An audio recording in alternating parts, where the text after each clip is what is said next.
কেউ কেউ এই ধরনের আজগুবি কথাও বলছেন যে আমি নাকি বিদেশে চলে যাচ্ছি।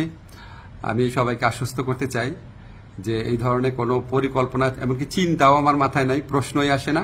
তবে এটা ঠিক আমি একটু মিডিয়াতে কম আসছি কারণ আমার অনেক কাজ, এবং আমার কাছে মনে হয়েছে যদি আমার কার্যক্রমে যদি কোনো অগ্রগতি হয় সেটা আমি জানাবো। অহেতুক এখন তো আমি আর টক শোয়ের মানুষ না, এখন আমাকে কাজ করতে হবে, কাজটাতে বেশি কনসেন্ট্রেট করতে হবে। আসসালামু আলাইকুম।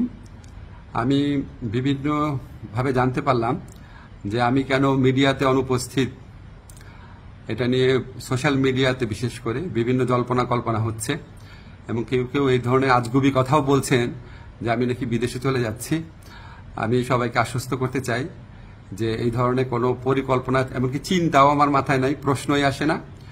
আমি মনে করি এই ধরনের গুজব, গুঞ্জন এবং আজগুবি বিভিন্ন তথ্য যারা ছড়াচ্ছেন, এটা হচ্ছে আজকে ছাত্র জনতার যে ঐতিহাসিক জুলাই বিপ্লবের মাধ্যমে আজকে যে জনগণের প্রত্যাশা সৃষ্টি হয়েছে সেটাকে বিভ্রান্ত করা এবং জনমনে অহেতুক প্রশ্ন সৃষ্টি করার একটা অসৎ উদ্দেশ্যে করা হচ্ছে। আপনারা কেউ বিভ্রান্ত হবেন না। আমি কয়েকদিন আগেও পত্রিকাতে ইন্টারভিউ দিয়েছি।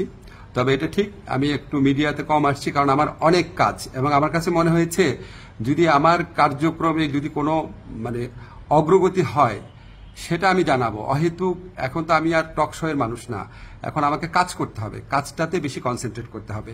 তো আমার প্রবাসী কল্যাণ মন্ত্রণালয় এবং আইন মন্ত্রণালয় দুই ক্ষেত্রেই কিছু অগ্রগতি হচ্ছে।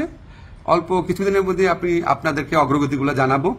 আর এই ধরনের গুজব গুঞ্জন যারা রটাচ্ছে তাদেরকে আমি অনুরোধ করব মিনিমাম ইনভেস্টিগেশন করে তারপরে এগুলি বলেন, না হলে মানুষ তো আপনাদেরকে মিথ্যাবাদী ভাববে, ঠিক না? এগুলি করা উচিত না।